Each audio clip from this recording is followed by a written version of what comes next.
नाजरीन, इस वीडियो में मैं आपको बताऊंगा कि आप किस तरह से आसानी से अपने इंग्लिश वाले कीबोर्ड से उर्दू टाइपिंग जो सी है वो कर सकते हैं। तो इसके लिए आपको सबसे पहले तो सेटिंग करनी है। तो आपने क्या करना है कि मेन्यू बार पे जाके इन पेज की सबसे पहले एडिट में जाना है। ये देखें, ये एडिट लिखा हुआ है। एडिट को आपने लेफ़्ट क्लिक करके सबसे नीचे ये प्रेफरेंस है, प्रेफरेंस को क्लिक करके आपने इसके नीचे कीबोर्ड प्रेफरेंस को बदलना है। तो कीबोर्ड प्रेफरेंस को आप क्लिक करेंगे तो यहाँ पे ये देखें छोटा सा बॉक्स है, ये मोनोटाइप यहाँ पे लिखा हुआ है, मोनोटाइप। तो आपने इसको मोनोटाइप को चेंज करके यहाँ पे चौथे नंबर पे ये फ़ोनेटिक है, इसको आपने क्लिक करना है।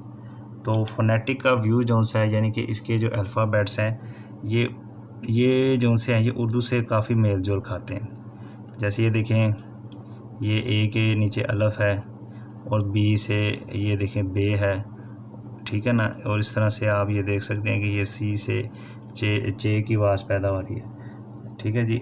और पी से ये पे की आवाज़ पैदा हो रही है, ये देखें। और टी से ये ते की आवाज़ पैदा हो रही है, ये देखें। तो इस तरह से आप क्या करेंगे, इसका आसान हल ये है कि आप इसका यहाँ से प्रिंट ले लें और इसको याद करने की कोशिश करें। सबसे आसान तरीका यही है उर्दू टाइपिंग के लिए। तो इसको आपने यहाँ से क्लोज़ कर दें और यहाँ से ओके कर दें। तो ये फ़ोनेटिक की सेटिंग जो सी है ये अब इस टाइपिंग में हो गई है।